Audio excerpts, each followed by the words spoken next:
Someone asked, how do you have an open relationship? First of all, you want to consider for yourself, what do you truly want? I'm going to talk about a couple of things, three things you want to consider, you want to think about, and you want to implement when you are thinking about how to have an open relationship. First of all, you want to achieve something that sets you free and sets your beloved free and makes you feel incredible freedom in your relationship. And I believe it's essential in your relationship, in your happiness and your harmony. And it's called clarity. So how do you achieve clarity? How you achieve clarity is knowing what you truly want. So you want to consider what you truly want in an open relationship as you're considering it now. Do you want an open relationship, or do you want a polyamorous relationship, or any kind in that broad spectrum of different ways and styles of doing relationships? Intelligence is your ability to make more and more distinctions. For example, if you were to hang out with your buddy who is a bird expert, you will look at, you see a bird and you say, hey, look, it's a bird. And your buddy says, yeah, it's a bird. It's actually a blue-haired, red-beaked cockatoo. Or whatever the case is. I don't know if that bird actually exists. But in that aspect, in that context of about birds, your friend who is a bird expert has higher intelligence because he's able to make more and more distinctions. And so your ability to make more distinctions creates higher intelligence. And this is incredibly important because it gives you the ability to communicate that with anybody and your beloved, whether you are looking to meet somebody who you want to be in an open relationship with, or you're already in a relationship, you want to be able to communicate very, very clearly. And you must become very clear. And I know that the range of people paying attention to this video, watching this video now, are people that are already in one, or people that are exploring the possibilities of an open relationship, the wonderful, amazing benefits of it. So I would encourage you to increase your intelligence by reading my book. All you have to do is search my name on Amazon and you'll find, just search Rone John, and you'll find my book, Relationships 101. The second thing I want you to consider are rules.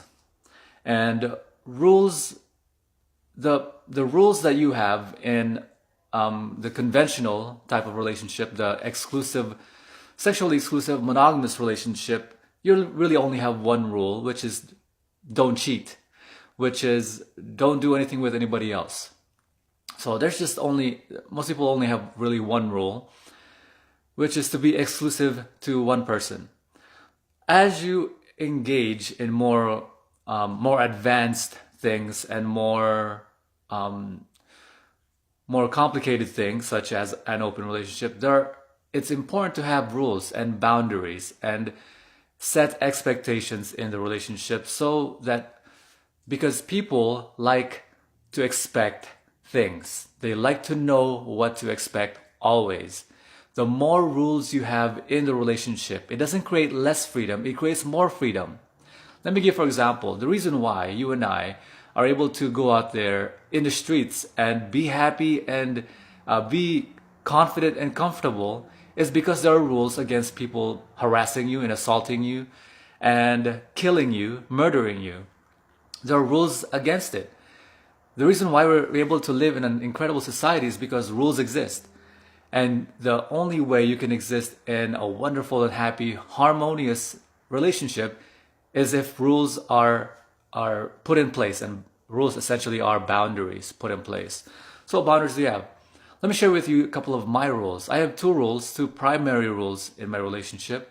The notion that one must protect their sexual health, such as always wear a condom, and only be fluid bonded to me. Fluid bond means only exchange fluid with me. They're not included in the rules because I expect them from anybody smart enough to engage in this kind of relationship. Anybody who's not smart enough to consider that, I don't really consider as a potential partner. My 2 rules are incredible. They are amazing. I am so proud of them. The first rule is that I will never be any woman's only male lover. Let me say that again. I will never be any woman's only sexual partner. And the reason why is that I will never be taken for granted, and I will never take them for granted. I like to give this example. In this metaphor, I like to use this metaphor. I have a restaurant, and all I provide is steak. It's an amazing, it's really, really good steak. But all I provide is steak. Now, let's say my beloved, her favorite meal is steak. And so she loves the steak I provide. But if I were to say you can only have one steak for the rest of your life, and you can have your favorite steak, your favorite meal in the world, as long as you never, ever, ever, ever have anything else. Sure, that sounds really fun and good for the first few days or months or weeks.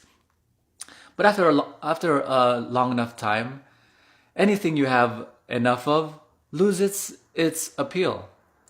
So you start craving other foods like pasta, sushi, Italian, spaghetti, Filipino, Mexican food, anything but. And so I like to say, you can go to any restaurant, you can have any other food you like. And if you were to come back to my restaurant, I know why. I know it's because you love the food I provide. And as long as you know that when you come back, there might be somebody sitting at the table. That's all fine and good. So my rule number 1 is that I'll never be taken for granted.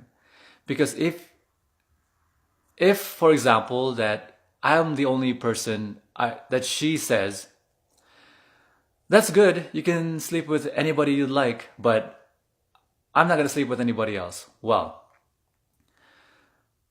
the reason I don't want that is because how do I know that you're with me because of your choosing to and wanting to if you don't actually have choice? The only reason I'm going to believe for myself that I won't be abused and I won't be taken for granted is if I know you have choice. So I require that you don't need to take on the act of actually seeing others, but at least give people the chance. My second rule is a fantastic rule. It's that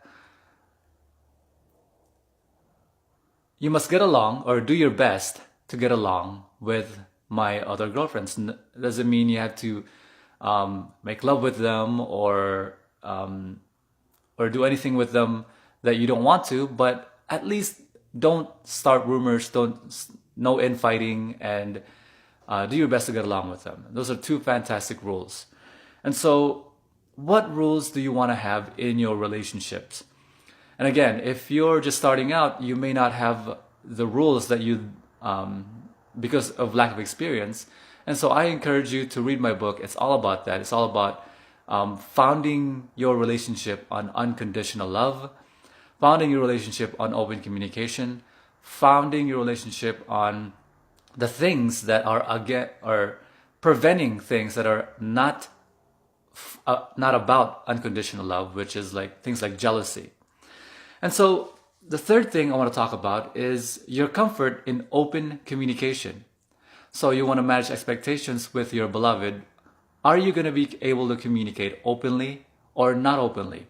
So there are many ways that people go about open relationships. And some people, I used to do it, portray it as in the rules of the Gazi military, don't ask, don't tell rules. Don't ask, don't tell. What is your comfort in open communication? In fact, open relationship doesn't mean open zipper or open legs.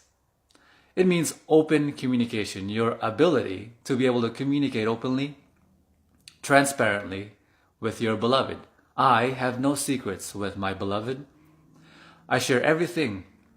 I communicate with her as if she were my best friend, because she is my best friend. And in fact, being in a relationship with someone who you couldn't consider as your best friend is insane.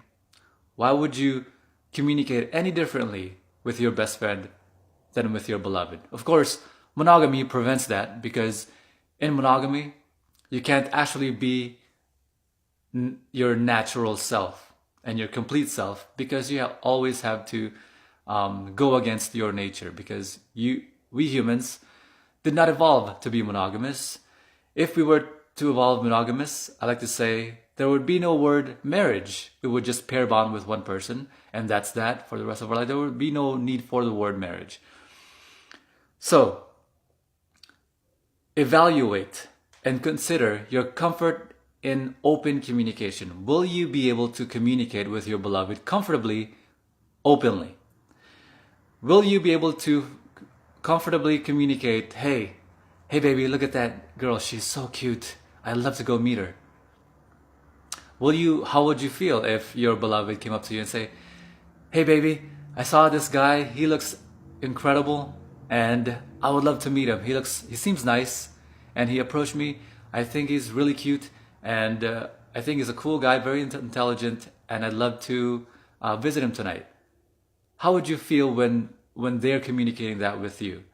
If you cannot be comfortable with that, evaluate that for yourself and find out why you don't feel comfortable about it. Do you feel jealousy?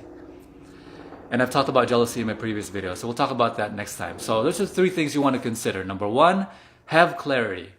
Have distinctions. Increase your intelligence in the aspect of relationships. The reason why is you want to be clear. Clarity creates freedom in yourself and in your relationship, so you can be able to communicate things with your beloved. The second thing is set boundaries, expectations, and rules. Rules create freedom, not less freedom. And number 3 is your comfort in open communication.